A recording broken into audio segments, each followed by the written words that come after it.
Welcome to the podcast. This is the weirdest podcast you'll ever see. Jackson and I met about 40 seconds ago, and we decided we're going to make a podcast of his hard questions because Jackson's started his support business about 3 years ago. And the questions he's got right now, the questions that everyone asks me on podcasts and stuff. Jackson, you're running Better Support in South Australia. You're doing it because you want to help people. I get that. What are the things that are making it hard for you to grow right now? What are the questions you've got? What are the things that make it tricky for you? Yeah, it's a great question. Look, happy to be part of the weirdest podcast. Hopefully, we can make it one of the best ones as well. Look, honestly, I think for me, it's trying to find that sense of being a younger guy. I'm 22, 23. I've been always trying to find the balance between hitting that legitimacy, so really good systems, making sure those things are tight, and then also facilitating new growth. It's a weird thing of I don't want to just grow for the sake of just wanting to accept everything. I want it to be within my scope, but there's always that level of if you believe in what you're doing, and I really do with how we're serving people and looking to grow, I guess, what we're doing, there comes a time where you've got to take on a bit more and you've got to stretch what you think your team's capable of doing a bit. So I guess for me, getting that clarity on what's the best way to navigate getting those systems right so I can actually facilitate new people coming on board so we can actually do that well, I guess is like a bit of the balance of what I'm trying to juggle up on my mind at the moment. Yeah, you're asking the right question. Okay, because most people are coming and they'll ask, how do I grow? It's grow what? Grow revenue, grow profitability. Like, how do I grow? What you're saying is, how do I grow within the scope of what we're good at? And how do I get my systems in place to be able to do that? And so how many staff do you have roughly? 13. 13. Okay. And with 13 staff, you're serving what, 100 people? How many people are you serving in what you're... About 30 at the moment, probably. Okay, so we've got a small number of people and we're doing more work with them, which is fantastic. That's way better than having 100 clients and then having to service that. So Yeah. 13 staff and that many clients. So your mission is to have systems that work so that you can disappear for a week.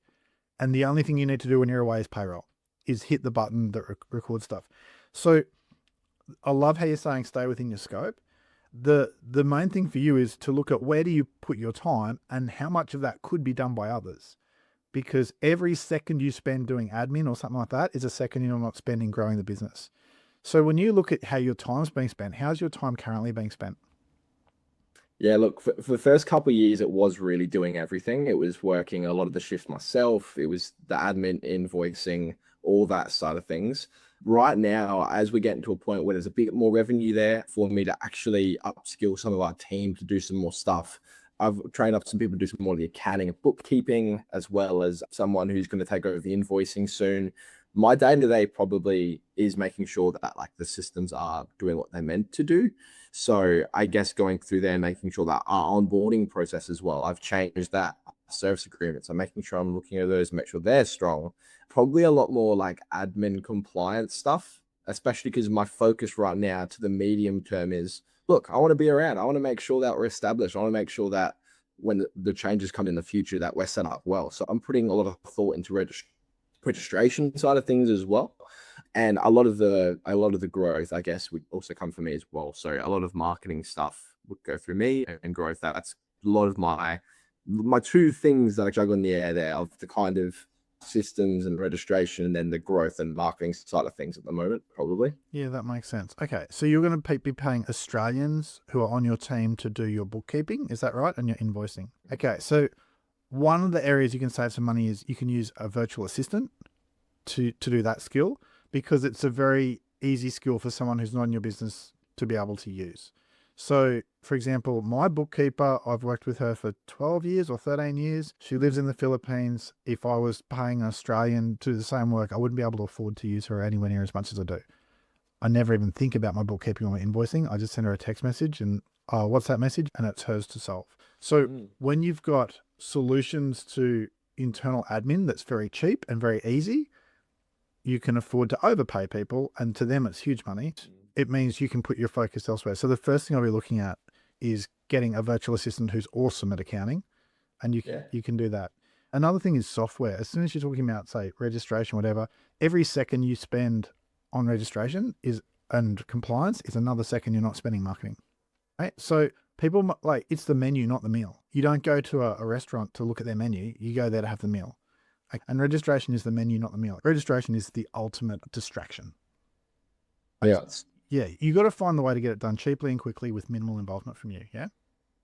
What's your thoughts when it comes to, because I think another big distraction that's coming through as well is maybe a bit of the AI movement and integration with NDIS space as well. But it's a weird one that the AI's capability is probably higher than the registration capability. So the swings are so high there. Do you think that's something that's worth still looking at? I think any software you can get that does your work quicker for you or more cheaply than you can do is worth doing. So when you're saying you're doing marketing, it shouldn't take you more than 3 minutes to do a post because you should be using AI to dot point it for you and then you put in your own words. Okay. So it's a tool. It still functions like a 16-year-old work experience kid at the moment, but it's a tool. You can use it, but you should not be pulling thoughts out of your head. Okay. You should see, you want to get good at either Claude or ChatGPT, probably Claude because it seems to be better now, but it's a tool. Anything you can use that frees up your time is worth gold. AI that I use is Whisperflow, WISPR Flow, which is like AI voice recognition software that types for me so quick. Oh, nice. I use Monologue for that. Yeah, great. Okay, so you're saving hours there. But again, it's probably a distraction. Okay, the bigger thing is the principles under this is you want a virtual assistant out whatever you can. Okay. And it doesn't mean that they're the ones fighting people. That's not it. They're the ones filtering the work so that you can stick to your main thing. You want to pay big money for software, whatever it costs, to buy back your time. Okay. I love that you're training up your staff. The reality is if you've got multi-skilled staff, that looks great on paper, but it means you've got people who are average at a whole bunch of things doing average work. So that's why we're better off getting people to specialize in things. What sort of scale are you at in terms of, do you have enough free cash flow to be able to take a full wage? Or do you not have enough profitability to take a full wage yet? Where are you at roughly? The first couple of years, I didn't draw anything from it. And I worked another job just to live because I wanted to make sure the business didn't die.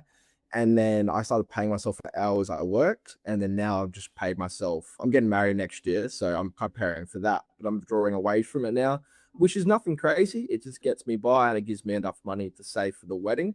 But that's only probably been probably since December that I've done, that I've actually been able to start doing that. But it's still making a profit while still drawing a wage from it, which is really encouraging. You're pulling a wage out and there's a profit as well, right?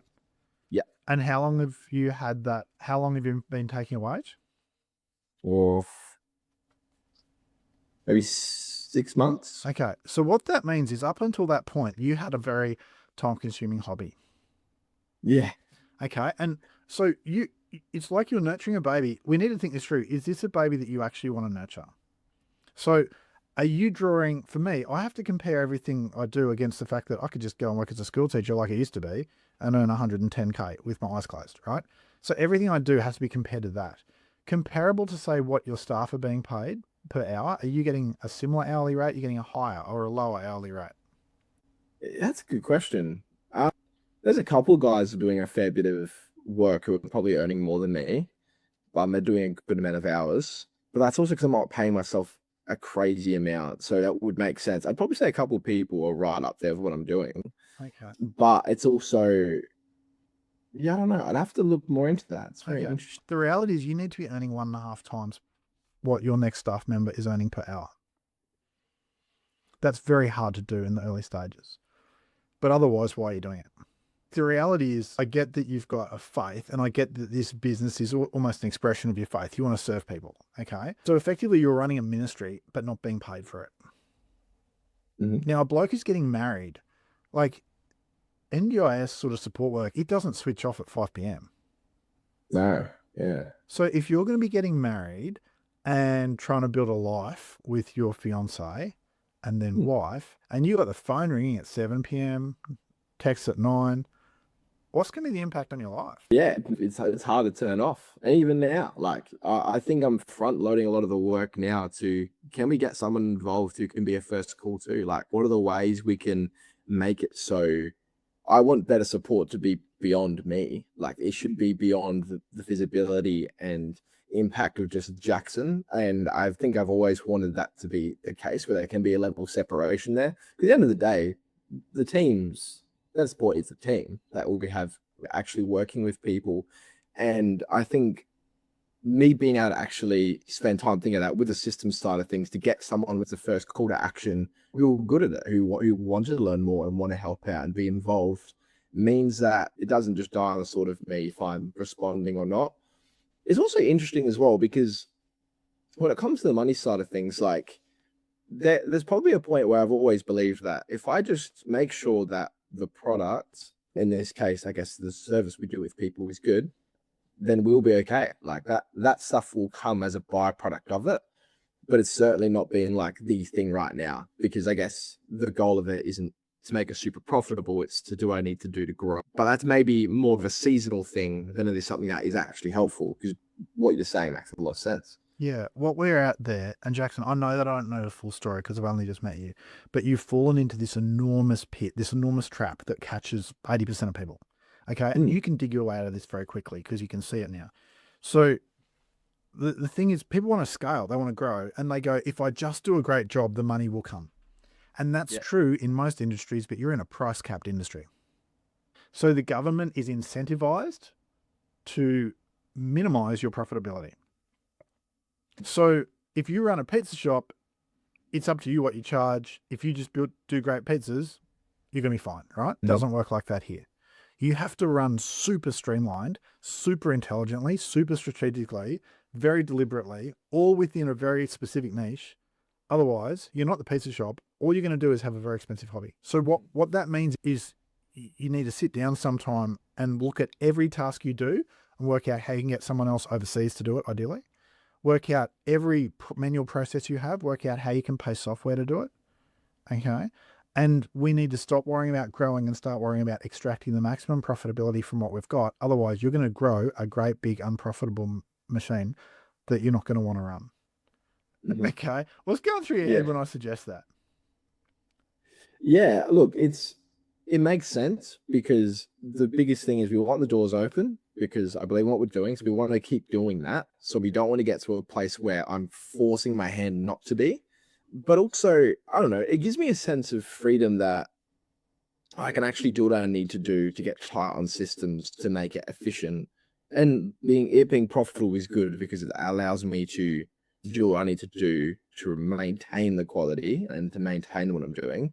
But yeah, it's definitely it is slight reapproach of what I'm probably doing because it's never really been honestly a huge needle mover for me, but it's also important. So I don't disregard that. It's just naturally, it's never been the thing for me. So it's always been about other things are involved with it. But I guess protecting that's really important. I get that. So this is time for a recalibration, Jackson. Okay. Up till now, I saw in your profile, what you said, you're faith driven. What is that faith? Like, why are you doing the work you're doing? It's obviously bigger than just earning some dough. What's the story? Yeah. Look, I'm a Christian. Pretty lucky to grow up in a Christian family. My dad's a teacher as well, PE teacher at Tyndale, and he's been there. And I think for me, I thought, oh, do I want to be a teacher? Do I want to help out with that sort of thing? I love the idea of working with younger people. And to be honest, I had an opportunity break for me where I had someone reach out to me, seeing if I wanted to do it. And I thought, you know what, this seems like the balance of what I want to do. And I think with that, it allowed me the opportunity to actually just walk alongside not just younger people, but also Christian families as well. I definitely felt like there was a need of people with children of the faith who want a mentor who can walk alongside them with a similar one as well. And a lot of our team ended up being Christian. And it wasn't always specifically meant to be like that. I get it. I It just understand. kind of, Because yeah, what happens is you invite your friends and they come from yeah, the same pool you're in. Okay, so is it all right if I'm completely real with you? Is that okay?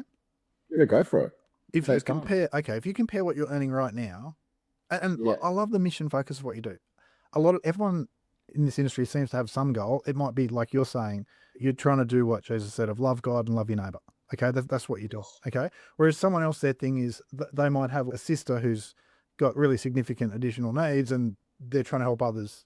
Everyone's got their thing. So the core issue is if you were to take all the hours you put into your business right now and just charge yourself out as a one-on-one independent support worker, I've got a feeling you'd earn pretty similar money to what you're earning now. Am I right or am I mistaken? Let's have a quick look. I would be earning more doing the hourly versus the wage right now. Okay, so what does that tell you? You would earn more as an independent support worker, which is pretty darn easy to organise, Yeah. then you're earning right now running 13 staff and 30 participants. Like, what's Yeah. that tell you? It tells me the structure of things could be different if I want it to be more profitable or if I want to be taking home more money from what I'm doing. Yeah. And what's more stress? Oh, yeah, absolutely. Not running everybody. You literally could be earning the money you need if you were just an independent support worker, yet here you are taking enormous responsibility, enormous risk. You're about to get married.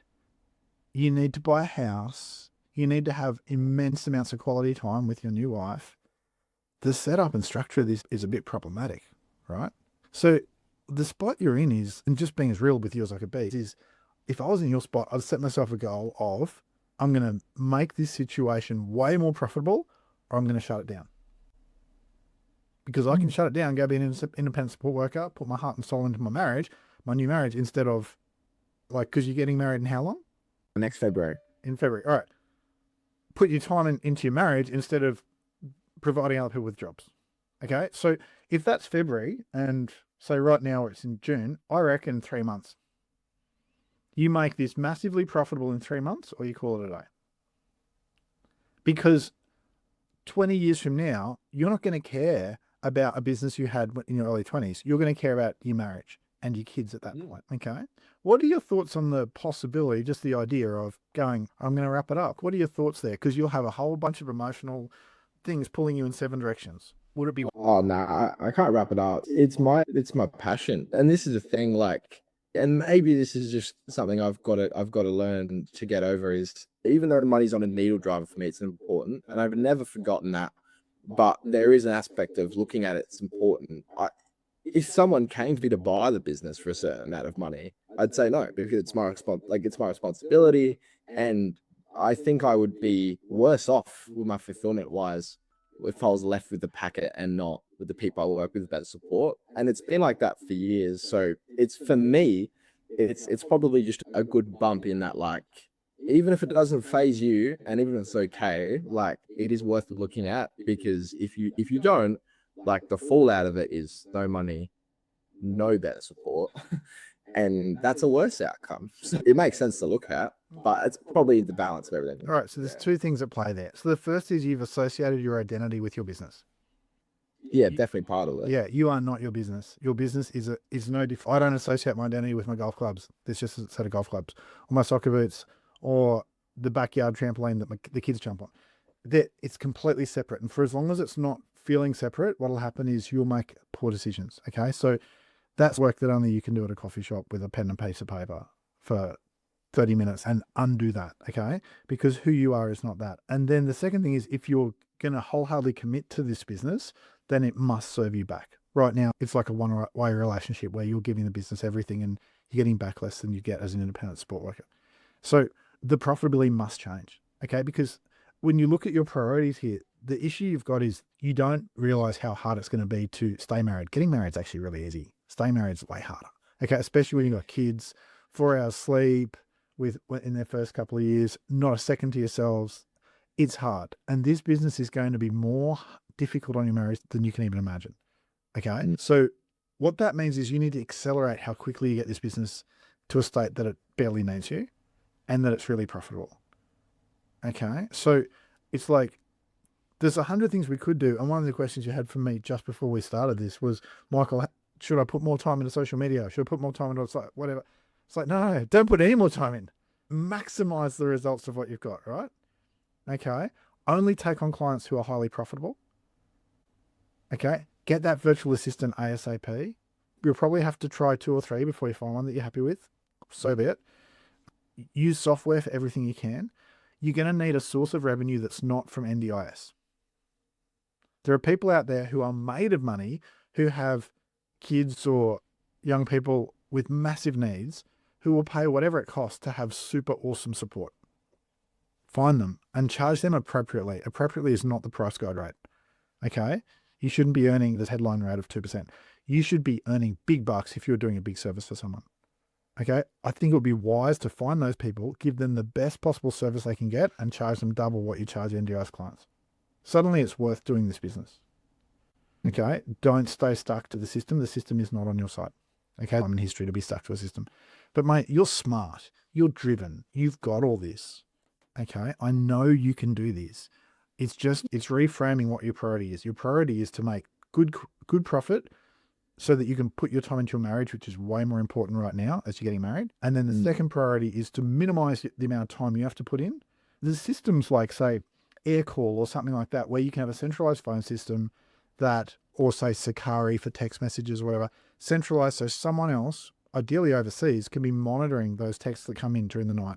Can be your staff, any one of your staff could pick up the phone. It should not be coming to you after 5 because this is not the stage of your life for this, right? Okay, there's all these steps that you need to take, and I know you can do it, but we won't do it unless we see the cost of it. You're going to halve the likelihood of your marriage working out if you don't fix this well before February. I have no words for how hard this is. This is such a hard industry. You can help yourself a bit with systems and with profitability that you can use to pay for systems, but it's like your challenge right now shouldn't be growing. It should be maximizing. Yeah.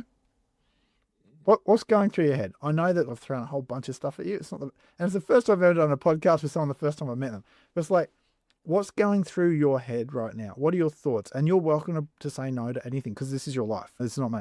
But what's going through your thoughts? First, I love it. I love that you can just challenge. You can challenge me on things and hold your line. I think you should. I think you should do that, and I respect it because I don't want to hear, "Oh, how can I help?" And then maybe try this, or you could give this a go. If you believe with your experience and that is something to look at, then it would be foolish of me to not spend time looking into it. And I think it also gives me a sense of a bit of confidence in the sense that a lot of my focus has gone into the system side of things with trying out different software, trying the Claudes, like trying the Claude integration side of things. How can I keep things confidential, private, and take away my mental bandwidth being the way we get quality? It shouldn't be that. It should be simple where someone can come up and say, I need you to do this for a day. Can you do it? And it should be able to do it. And because I'm not that smart. It's not like I'm that sharp or anything. It's just I've committed to doing something for long enough. So yeah, I think it's very important, and my marriage is very important to me. So getting that right and setting myself up, I will do anything I can to do that well. So absolutely worth looking into. Wow. It sounds like today's been awesome for you. This conversation is the sort of conversation I have when I'm coaching people. Okay. And you're going to need external people who are speaking your life, helping you be aware of what you don't yet know. You're very wise because I can see you want to learn. Today, you've got to recalibrate. Okay. Now, obviously, people who are hearing this can hear that you're awesome at your support work. Okay. What's your website? How do people who are listening to this podcast get in touch with you? Yeah, look, I'm on bettersportsa.com.au online. My social medias are the same. Or you can just find me at Jackson Morton. Although I'm not linked, my identity is not linked to me and my business. But yeah, Better Sports where you can find me. And I really appreciate your time, Michael. Like going through all this has been really encouraging. Mate, if anyone can win this, you can. All right. Good luck on your quest.